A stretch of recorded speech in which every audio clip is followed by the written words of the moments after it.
Yo, welcome everybody to Clark Network. I'm Ryan Clark.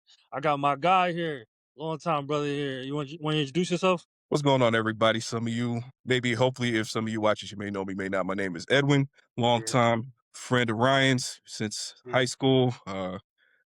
We share a lot of similar interests, so just appreciate you having me on today, man. Dude, not everything, brother. Got you, brother.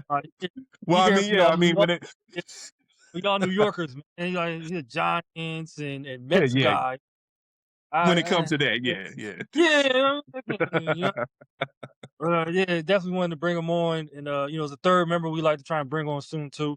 We'll name it. We'll name it eventually. Figure that Right, out. right. But Getting to it, brainstorming. yeah, we're working on it. We're working on it. But on this episode, we got a couple things we want to talk about. See, getting started with All-Star game selection, and I wanted to talk about some snubs. Let's see, the starters and reserves got announced. For the West, we got Steph Curry, Luka Doncic, Shea Gilgeous-Alexander, Nikola Jokic, Victor Wembanyama. Reserves, I can't get his name right. Denji Avajiva, I can't pronounce that right. I think it's obvious, obvious. Yeah, I can't pronounce that right. Thank you. Devin Booker, Kevin Durant, Ant Edwards, Chet Holmgren, LeBron James, and Jamal Murray. What you think about the team? So, I guess, do we want to talk about the elephant in the room, or? Now I was gonna say, I was curious the thoughts of the team. First, I like the team. I mean, I like them. I don't. Only names I would say I'm iffy on is Chet. Must just Chet. I'll be honest, just Chet. All right, so I'll address the elephant in the room. A lot of people, not a lot, but some people would say, well, LeBron, year 23, probably not playing his best statistically, but Yeah, yeah, legacy. That's you're not gonna keep him out of an All-Star game. You're just not gonna yeah. be there, especially in LA. Legacy. Like that's Right. kind of Chet don't really wow me. I don't think his numbers are that great. He's there because of course OKC's dominant, which I get. Mhm. But like some of the I've seen a lot of talks about Dylan Brooks, Alfred Sengun, Kawhi, and James Harden. I ain't mad at none of those. Yeah. I would probably replace Chet with maybe Sengun or Brooks. I'll be honest, but he's there, so I can't even. I ain't mad at the choice. I ain't mad at it. Yeah, you I see, saw, no, sorry mhm. to cut you off. I also Yeah, saw good, that good. Miss Johnson got announced as the coach. So congrats to him for that. Oh yeah, big ups to him for sure. He deserves it. You think over OKC's coach? I always get his name wrong. Would Oh, you think over Mark. You could go either way, but I think for yeah, Mitch, I mean, with the it's a situation he stepped into, man, to be like where they are right now, what, second place in the West, yeah. with the squad that they have, I feel like he deserves it. I mean, Yeah. I don't think Mark is gonna lose sleep over it. So I mean, Mitch definitely Yeah, somebody yeah. deserves it. I think it's a good pick. Spurs are I don't want to say surprising, but they kind of are because they went from what not in the playoffs to second in the West. So Yeah, yeah, I think it's a good choice. You for said you sure. liked it? Yeah, I don't really. I mean, if you're gonna name reserves, I guess like people would think like, does record matter? Does I think what really matters when you're selecting a reserve for the coaches and the players? Like, because you have somebody like Pascal Siakam who's averaging I was 24. yeah. He's So having a great year, but yeah, Pacers are yeah, like one of the worst teams in the league. So you you know. jumped ahead a little bit. I was going to talk about the East next because Okay, I was sorry, actually sorry. yeah. Sorry. No, you good, you good. I was just going to leave this one to the West, but if we're going on the West, then yeah, I'll mention for the East starters are Giannis Antetokounmpo. I don't know if I said that right. It sounds cool. Jalen Brown, Jalen Brunson, Cade Cunningham, Tyrese Maxey. Let's see, a lot of Jalen. Scotty Barnes, Jalen Duren, Jalen Johnson, Donovan Mitchell, Norman Powell, Pascal Siakam, and Carl Anthony Towns. For me, off the jump, I don't think Cat should be on this list. I've already, yeah, I just don't. I think the last month has been terrible for him. Granted, I get it, the Giannis talk, but I just don't think he should be there. I don't. It's tough, man. I mean, we had like a side talk about this. Like 2011 is hard to keep those numbers Yeah, out of an All Star game, but no, he's not playing up to his All Star potential. yeah, I probably would have liked to see, somebody else maybe, but I'm not mad at Cat making it. The Pascal Siakam thing I was alluding to, it's like it's tough. Do you reward stats over a good record? Like it's, where do you go with right. that? Where do you draw the line? 'Cause for the East, I seen more talk because of course they brought up Joel and Brandon Ingram. So it's like I get the Embiid talk, but he's only played 28 games. Can you reward that? I was more fighting for Ingram. I thought he should have made the team. He might because Giannis gonna have to sit, so he might get Yeah. in. Uh, other than that, I mean Norman Powell's not on the winning team either, but I get it. I don't know. Let's say the East is pretty it's just tougher because there are not a lot of good teams in the East. So who do you really choose from? Yeah, So it's that like doesn't the and they East have always feel like that? yeah, yeah, like they always feel like they're one and of course Tate out, Halliburton out. So it's like you lost stars in that too. Yeah. I I, I am happy for Jalen Duren. I low key like the Pistons for real. I low key do. Pistons are tough, man. Like they got the dog mentality. I like teams that play like that. Just Same, same. even if there's no talent, not no talent, but even if they're not the most talented, like they just have that dog mentality. Like they just gonna outwork you every night. So Same, same. That's all you I'm know, like. I like what they're doing. So it's just like yeah, I don't want to say it feels like OKC, but it just feels like I like when the Pistons are relevant. We grew up yeah. with the China Rip era, so like I'm cool with that. I ain't got no Hey, hey, man, that era basketball's the best kind, man. Can't convince me yeah. otherwise, man. And I seen for reserves, I seen everybody talking about Michael Porter and for the West, Keontae George. I just don't like same what you said about Siakam. I kind of feel that way too. Like Mhm. you got both 15 and like 13 wins, 15 wins. That's not gonna. Yeah, I don't know. I wouldn't have picked Porter. I don't think I would have picked Porter Jr. as an All-Star. Great year, but Yeah, me I neither. don't know, I man. couldn't get it. First, the team's not doing great. Yeah, he can't. I can't do it. That's what I'm saying. Siakam kind of threw me too, but yeah, the East is like that. I don't know. It's really tough to choose. You can't pick somebody out of Charlotte. Yeah, I Yeah. mean, no offense, Wizards. You can't like you can't. It's like it's tough Oh, to you you can't. don't even look at Yeah, DC. you know what I Not mean? don't even look that way. Yeah, so like, I can't. It's hard to. So I can't. I'm not bad at it. I don't think the East coach is coming, but most likely it's probably gonna be out of Bernie Bickerstaff. So it's probably gonna be him.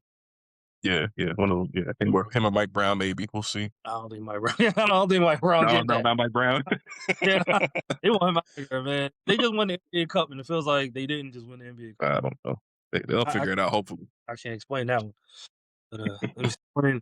Going into our next topic. Are you familiar with the WNBA negotiations? I haven't loosely haven't followed, but you know where the situation is going on. So Uh, I've been following like there's channels that I watch. Shout out to KTV, Black and White Sports, Big Talks Hoops, Ben Daniel Pocket. Like a lot of people I watched, and it's been a crazy situation. So like, I'll try and sum this up best I can. It's more like the players want a certain thing in the negotiation, and they're not budging mhm, on it. They want yeah, this specific thing, and the specific thing is they want net gross. They want a percentage of the net gross. The which league is is like off 30%, right? right, and the league's offering Yeah. net revenue. That I think that's the biggest separation. And I don't know if you saw Natasha Cloud's comments, but she's I don't know, I don't think she's on the board, but she paraphrased and she was saying that she thinks it's disrespectful how the W's been acting. They're not valuing them. Look directly in the camera and say, we're not fucking budget. I was like, Mm. whoa, whoa. That's you said all that? Okay. It's a bold strategy, you know. Yeah, I was like, I wouldn't say that right before meeting them today. I'm Yeah. hoping to see done. Uh, that yeah, but the players though they've done a lot of tactics and like they put a rat in front like in New York in front of the building and they've been taking shots all over the internet. Every time you see Nafisa Collier, she's bashing the league. I just don't like how the players have moved and all this. I just don't. I'm a longtime fan of the W, and the way they've been moving, it's just been like y'all really. I don't get it. They call it 1 million salary, max salary, a slap in the face. So I don't know why they're moving like that, but I don't agree with it. And they're banking on Unrivaled, but Unrivaled isn't doing that well. Like they're hosted in Miami. They barely do 20,000 views a game. They were in Philly. They were in Philly Yeah, I want yeah, to just say this weekend. yeah, yeah, and they showed Mhm. great number, but I don't know how you I don't know. Like I can't get jiggy with it. I don't know, man. I think they're moving terrible. I'm not a Clark stan or nothing like that, but it's like, come on, man. Like you see the numbers she's doing, you see where she's at. She was just on NBC last night with Carmelo and Yeah, them. Like clearly yeah, she's on different levels. Like it's levels, man. And it just seemed like the old guard don't like it, and I think that's unfortunate that the old guard is kind of acting this way, trying to get their last big contract and things like that. They see what's coming, and it just seems yeah, like they want money instead of letting the youngins eat and continue. It's like they're ready to shut yeah, this down.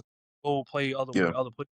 That's what it seems like to me. I mean, it's tough, man. Like you have to know your worth, and I feel like the players like they feel like their worth isn't being met, but at the same time, you know, And it's no disrespect to anybody that's come before Caitlin Clark. There's been a lot of fantastic, great all-time players that played in the W, right? Maya Sure. Moore, Candace Parker, uh, I'm missing a name, Simone Augustus. There's been a lot of great players that, for better or worse, didn't get that recognition, which Yeah. it's not their fault. It's just the nature of the audience that you're trying to cater to. Caitlin Clark comes along and everything changes, ratings go up, get a little bit of influx of notoriety and stuff like that. And maybe there's a little bit of jealousy or a lot of it. They more than they let on. It's tough, man. Like for a league that hasn't turned a profit for going on how many years now, it's tough. It's like, where's the leverage? Where's the leverage coming from? I don't know, like y- y- can you answer that for me? Like, where's their leverage? Like, being serious. I think it's something, and that's what I think a lot of fans Yeah. feel the same. Like I said, the people I watched and they pull people from online and everything like that too. It's just I don't know where the leverage comes from. And like I said in Natasha Cloud's comments, she was saying that she feels like, or the players feel like they have all the leverage. I don't know Mhm. where. I don't know what she's watching. I don't know what they're seeing. It comes off very delusional, but it just like I don't see what they're seeing. Like last year, Caitlin Clark only played 13 games. Right after she was hurt, views dropped 55%. It's kinda just like it's out there for everyone to see. Like the finals games, you can get in for like $40. Like that's Yeah. not happening to Clark. So it's just like it's kinda it's interesting to see like how they're playing this out. And I just said for me as a longtime fan, it's just like I don't know why y'all moving like this and really looking to shut down the league just so y'all don't get y'all way. Oh yeah, and I also seen like a big point was housing. I seen the league didn't want to continue paying for their housing because the league was paying for housing, cars, and time away during pregnancy. And with Mhm. the new treatment they offered, they were saying that they're not giving that no more. And the most recent offer from the league was 1.3 million for the max that goes up to 2 million. The minimum, I'm sorry, not minimum, average of 500,000, and for rookies, 250,000. And that's Mhm. what players turned down. They sent back an offer pretty much saying what I was highlighting about the net gross. They want net gross and continued housing and things like that. And the league didn't respond to it. The league didn't Right. respond to it for a month. So clearly they didn't think that was right. They tripping.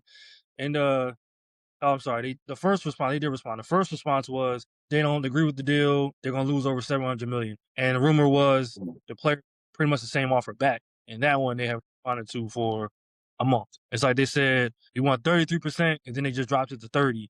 And then the league was just like, all right, we're not gonna respond. Which I think led to this meeting today because Unrivaled is in New York. So I think that is gonna go Mhm. from New York and go from there. Yeah, I don't know. Like you said, so many legends in the game and so much has passed, and it's just like I don't know why. I don't know. Again, I'm not a Caitlin Clark stan, but I definitely would say she's the most impactful player the league's ever seen. I've never seen this. Like they got Mhm. record number attendance, and then all of a sudden, like change. Now everybody is we want our worth, pay us what you owe us. And it's just like, man, I can't believe like Nafisa Color, I've never seen somebody's stock drop as fast as hers. I've never like it seems like fans have really turned on her. Like the more she talks, the more everybody's like, why are you talking? It's just kind of crazy, man. It I've never seen something like this. It's kind of just crazy. It's tough, man. I feel like, let me just start by saying this. Like, all in all, they should all be paid a lot more than what they get. Like, I think Yeah. they should at least they should definitely get a higher split of the revenue than they're getting right now. So I definitely understand that standpoint. But I think at the same point, you also have to understand, like, where you stand in the situation. Like, your league isn't turning a profit. It hasn't for the last couple years. They're about to expand with what, two, three new teams.